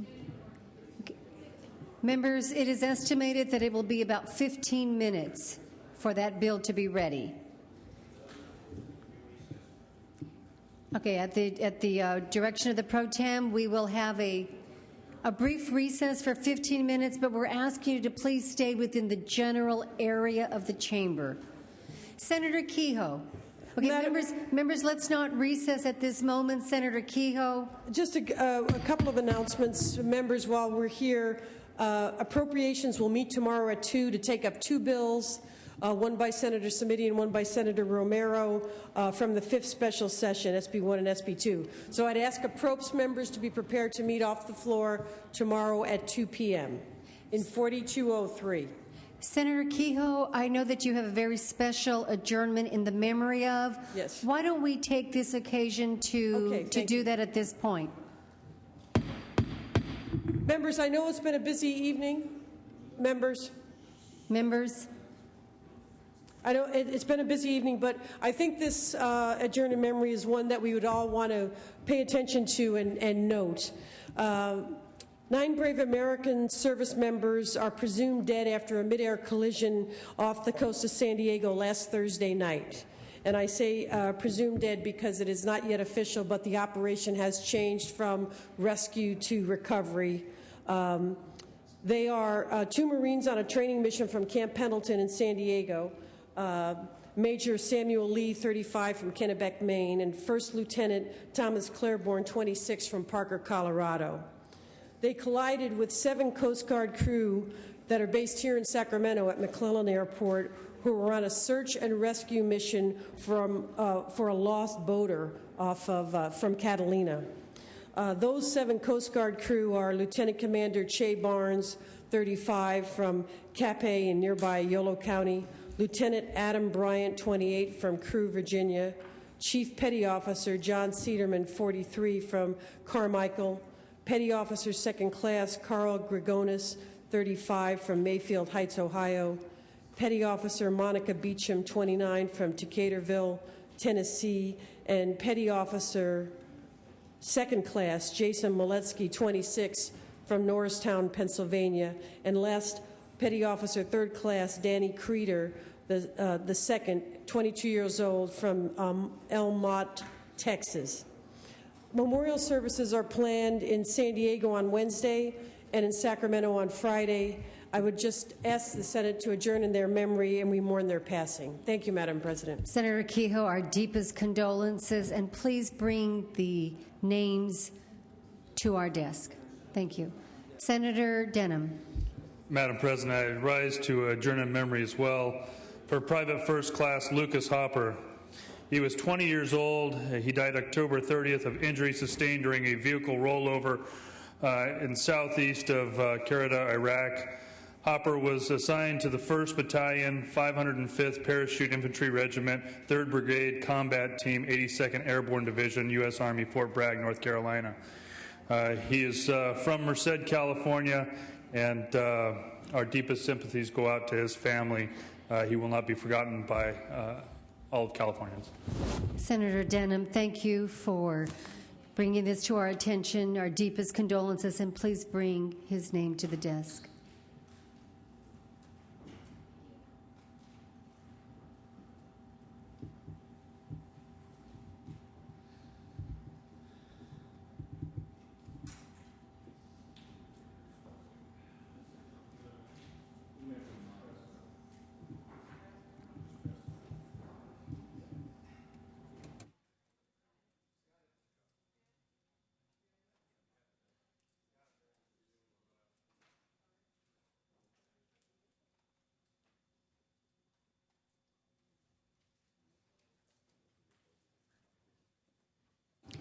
Senator Steinberg, for what purpose do you rise?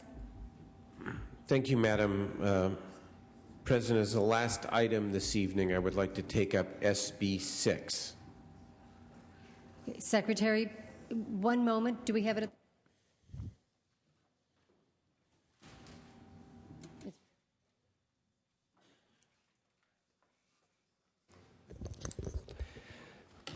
Secretary, please read. Okay. Senate Bill 6 by Senator Steinberg, an act relating to groundwater. One moment, Senator Steinberg. Members, like the other measures, in order to hear this bill, we will need to waive Senate Rule 29 and Senate Rule 29.3. Is there an objection to waiving the Senate rules? Can you repeat that, Senator Cox? All right, there is no objection. Senator Steinberg, the path is clear. Secretary, please read. Senate Bill 6 by Senators Steinberg and Pavley, an act relating to groundwater. Senator Steinberg. Thank you very much, Madam President. Let me thank Senator Cox, first of all. Madam President, this is a bill to have California do what most other states in the country do, and that is to monitor its groundwater use and elevation. It establishes a system in law whereby local agencies will be allowed to assume the responsibility for groundwater monitoring. If the local agencies fail to do so, the Department of Water Resources will be the provider of last resort, and the local agency that failed to do the monitoring would no longer be eligible for water grants and loans. This was a subject of extensive discussion with all the members, and especially the members on the other side of the aisle. And one of the amendments that we took in this bill is to specifically prohibit water agencies from accessing private property without the property owner's permission or to compel submittal of monitoring data. So while the agency has the responsibility to provide this information, they have to find ways to seek the cooperation and the voluntary cooperation of the well owners in order to attain that information. So I think it's a fair compromise. This is part of the comprehensive package. I'd urge an aye vote. Is there any discussion or debate? Seeing none, Senator Pavley. Yes, I just wanted to thank Senator Pro Tem Steinberg for bringing this up, and it was a very important part of the package and one that I embraced because I think it makes good common sense. You know, about 30% of California's water supply comes from groundwater, but in drought years, it's up to 50% or so, and managing groundwater just makes common sense. And let me share with you a success story that occurred down in Ventura County. About 20 years ago, they were having real problems with saltwater intrusion into the Oxnard Plain, and for those of you who don't know, that's a rich agricultural area, strawberries and other crops. They created the Fox Groundwater Basin, and they've had monitoring of groundwater on a regular basis for the past 20 years. The agricultural economy is flourishing. They were able then, by keeping the subsidence and overdraft level in a monitored and very carefully calibrated way, stem the tide, no pun intended, of the saltwater intrusion and help retain the Oxnard agricultural economy. It's a great success story. This bill's been compromised to some extent because of the concerns by some of the people in this very room, who I hope now will support it, regarding access to private property. It's now with the property owner's consent. This is a common sense measure, widely supported by a group of about 40 different organizations, from business to water agencies, and I would ask for your aye vote. Any other discussion or debate? Seeing none, Secretary, call the roll. Onnested? Alquist? Aye. Ashburn? No. Benoit? No. Calderon? Aye. Cedillo? Aye. Cogdill? No. Corbett? No. Correa? Cox? No. Denham? No. DeSaulnier? No. DeChaney? Aye. Dutton? No. Flores? Aye. Hancock? Harmon? No. Hollingsworth? No. Huff? No. Kehoe? Aye. Leno? Aye. Liu?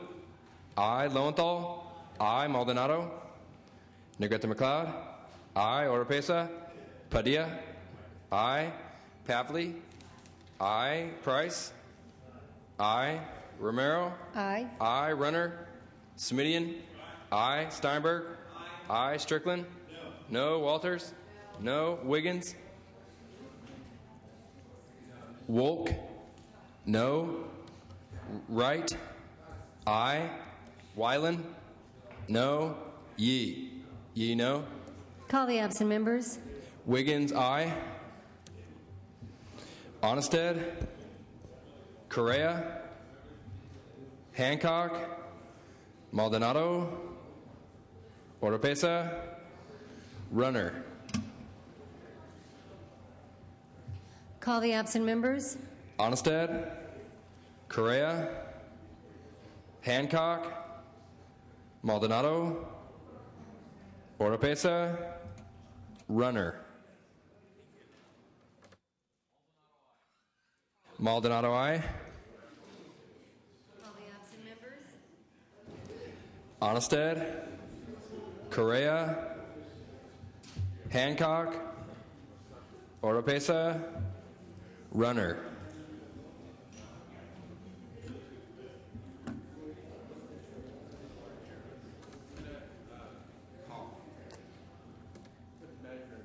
Senator Steinberg moves a call.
Senator Hollingsworth, for what purpose do you rise? While we had a break here for a moment, I thought I'd adjourn in memory. Please proceed, members. Adjournment in the memory of? I would just ask that the Senate adjourn in the memory of Bill Poole, who was a longtime San Diego resident, actually a lifetime San Diego resident, who died October 21st at the age of 87. Bill Poole was very influential in Safari Club International, the Bill and Ingrid Poole Foundation. In fact, what you may or may not know about Bill is something that is very unique to California, and that is that he essentially, through his entrepreneurship and his love of deep-sea fishing and outdoor sports, invented the ability for common men and women to be able to go out deep-sea fishing. And it's really only a California thing because of his entrepreneurship that people are able to go out on charter boats as individuals and do that. It's unheard of on the East Coast. He invented that, and now we have it at ports up and down California. It's with great sadness that he passed away. He was very influential, very involved in the community in San Diego. He's survived by his wife Ingrid and his children and grandchildren. We just ask that our condolences go out to the family. Our deepest condolences, Senator Hollingsworth, and please bring his name to the desk. Senator Alquist, for what purpose do you rise? I have 3 adjourned in memories of. Please proceed. I would like to adjourn in memory of Gloria Martinez Lopez, who is the mother of Russ Lopez on my Capitol staff. Mrs. Lopez was 73 when she passed away. She was dedicated to the Catholic community. She was a lifelong member of Our Lady of Sorrows Church and a member of the Guadalupanas. She will be loved and missed dearly. Our deepest condolences. Thank you. The second adjourn in memory, I would like to adjourn in memory of Rosemary Stasik, former mayor of Mountain View, who tragically passed away in Kabul, Afghanistan at the end of September. She was a 2-term council member as well as mayor, and she was a selfless individual who she was a champion of women's rights and formed her own organization called A Little Help, where she spent her last years working to improve the lives of women in Afghanistan. She was a young person, a good friend, and will be sorely missed. The third adjourn in memory is in memory of Scott Gregory Hawkins, 23, who grew up in the city of Santa Clara, which is where I live. Mr. Hawkins was tragically murdered in his Sac State dormitory room Wednesday, October 21st, by another student. He had Asperger's syndrome, a form of autism that sometimes made him a target for bullies. Scott is survived by his parents, Gerald Elizabeth Hawkins, and a 20-year-old sister. Our deepest condolences, Senator Ahlquist. Please bring the names of all three to the desk. Thank you.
Senator Steinberg, for what purpose do you rise? Thank you very much, Madam President. I want to lift the calls on the two remaining items. What are they? 5 and...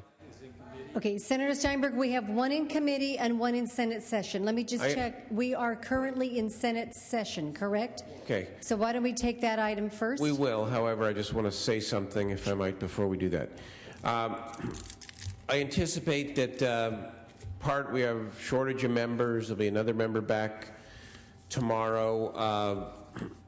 That these two measures, one in the Budget Committee, the other on the floor, won't get out tonight. But don't take that as any sign that I personally, and I think many of my colleagues, are committed to this entire package. So what I'm going to announce ahead of time here, before these bills go down, is that we are going to resume session tomorrow morning at 11:30, and we're for the specific purpose of taking up these two bills, one in the Budget Committee and one on the floor. So we've done a heck of a lot of work tonight. But the bills are contingently enacted. The policy bills are contingently enacted. They will remain so. And we will take up those other bills tomorrow at 11:30 in the morning. Okay? And Senator Steinberg, it's actually later this morning. Excuse me. I stand corrected. Okay.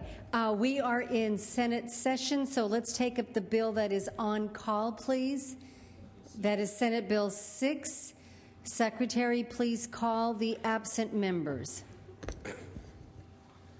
Onnested, Correa, Hancock, Oropesa, Runner.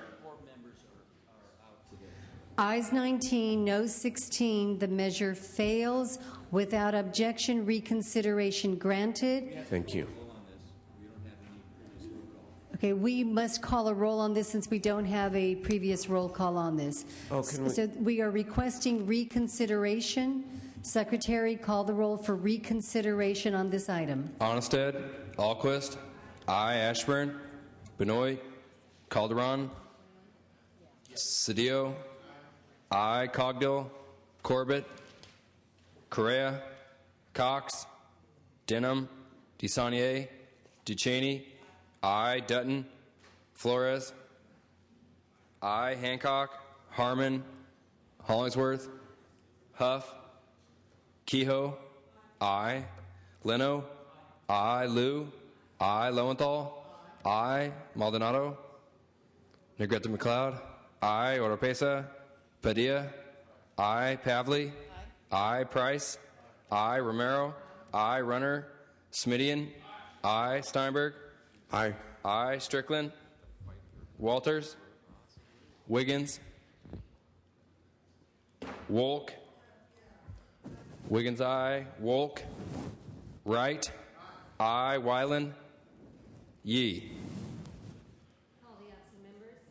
Onnested, Ashburn, Benoit, Calderon, Cogdill, Corbett, Correa, Cox,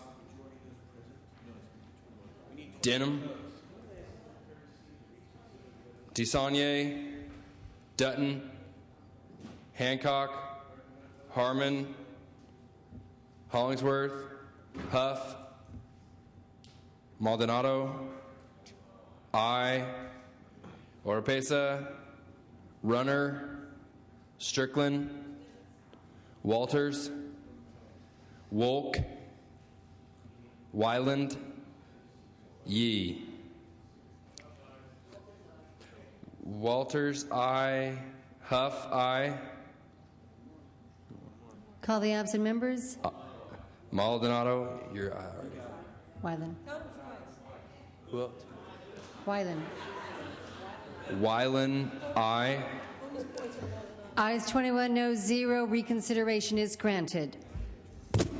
Now we will recess the Senate session and move back into committee. We have one bill on call.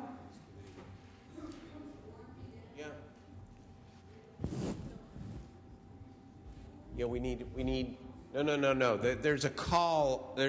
We go into Budget Committee, we need to lift the call on 5. It's in the Budget Committee. It'll fail, and then we want to notice reconsideration for tomorrow. Okay. Yeah. Okay. So we have file item 5 in committee. This measure is on call. Please call the absent members. Onnested, Correa, Hancock, Maldonado, Runner. What is the... Ayes 18, no 16. Ayes 18, no 16. The measure fails. Without objection, reconsideration granted. Thank you. That's common courtesy. Let's go. Ayes 21, no 0. Senator Cox, for what purpose do you seek recognition? It was just an automatic reflex, Madam Chair. I apologize. Thank you. Senator Ducheney, do you have another item? Your mic is up. Senator Steinberg, the desk is clear.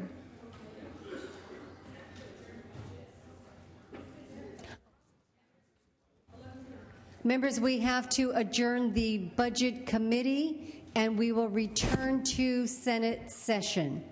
Senator Steinberg, the desk is clear from Senate session and, of course, committee. Thank you very much, Madam President. Again, we will convene in 7th extraordinary session at 11:30 tomorrow morning. There will be a Democratic caucus at around noon or 12:30. And then Appropriations Committee, 2 o'clock or trailing slightly thereafter. Okay, 11:30 tomorrow morning. And members, we will now adjourn the extraordinary session and reconvene regular session, and we will stand in recess from regular session as well. Senate is now in recess.